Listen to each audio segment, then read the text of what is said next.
Hi, my name is Sabrina and I'm a teacher here at ShareWorld. I teach mostly the middle schoolers in elementary, writing and reading comprehension.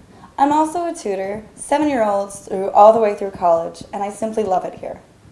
First, I'd like to congratulate ShareWorld on 20 successful years. I could not be more proud to be a part of an organization that I really stand behind and love being here. Next, I'd like to talk to you about a success story. We all love those. A boy came to me, and he was an 8th grader last year, and he had a D, and Ds are really hard to come up from.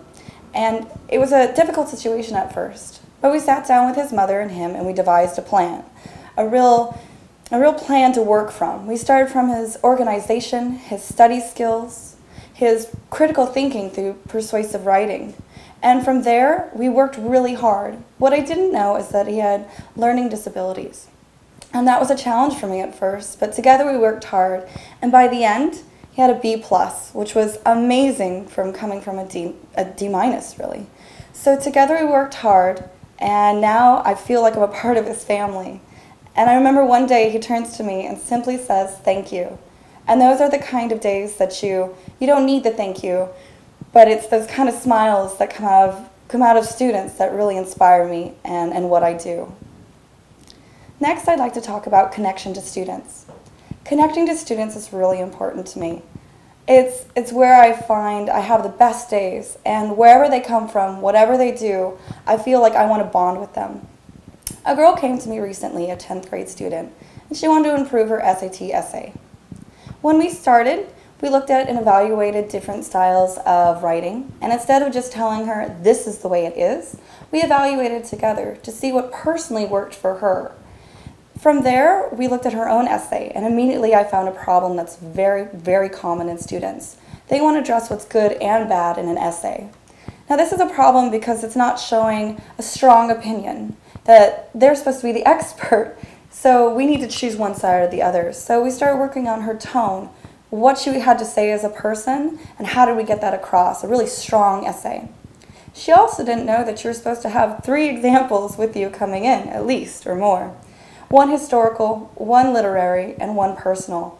For her, we really worked to see what worked for her, not what was just best, but that she could talk the best about.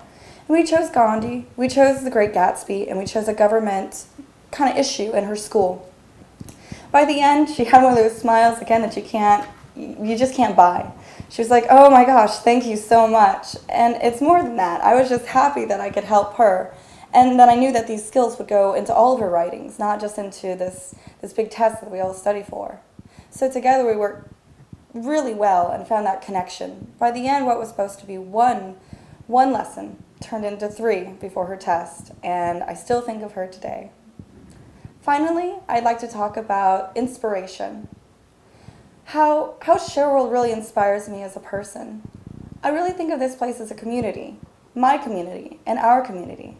We all work together to make sure everyone works well, that all the students have what they need, whether it's making sure that they have exercise or every tool that they need before they get to the actual classes. I see teachers giving out pamphlets, handouts, advice, talking to parents, always giving that little bit of extra, that no child is just a statistic, a number, but they are someone special. And I love that. That really connects to who I am, and that's why I work well here. It inspires me to give extra short stories to my students if I can see that they need a little push to be an avid reader, or they're even more and they want something challenging. I work to give irony stories, those twist endings that really kind of get them going and really interested in what they're doing. So everyone works to do that little extra, and everyone is a community here. Additionally, I'd like to talk about my style as a teacher. As a writer, I like to promote persuasive writing. It really kind of gets kids going, no matter the age. They get that critical thinking that should start young, that should never stop, and that should always continue. For example, in my class, we were looking at advertising and just how those advertisers really get us. And as we go through all the different styles and techniques, we were making our own advertisement. And we're listening to music, and the kids are all of a sudden just stop. Everyone does when a commercial comes on. And it's silent, which is always shocking as a teacher. and they're all listening to this commercial. By the end of it, they all said, bandwagon. They're trying to get us on the bandwagon. And as a bunch of fourth graders, I was impressed that they cared, they evaluated, and they critically thought about how they were being persuaded. So I was moved and I loved it. Also, in reading comprehension, I promote critical thinking. To be an active reader isn't just to look at the words, it's to develop how do you interact with them, how do you become a demanding reader. And starting young is really critical to being a good reader overall through high school and through college and through life. So I promote critical thinking and looking at a lot of the classics such as Robert Frost and even O. Henry, one of my favorites. Recently we looked at Of Revenge by Francis Bacon. And it's interesting how you would see sixth graders thinking about revenge. Their revenge and my revenge and everyone else's revenge, apparently we had different thoughts on, and I loved it. We evaluated the piece, what the examples were they valid? Did I care? Did I enjoy the piece? Do they inspire me to think differently? And by the end, everyone had an opinion. And something that I really like to promote is that I don't know isn't an answer. You must develop an answer. You must develop an opinion.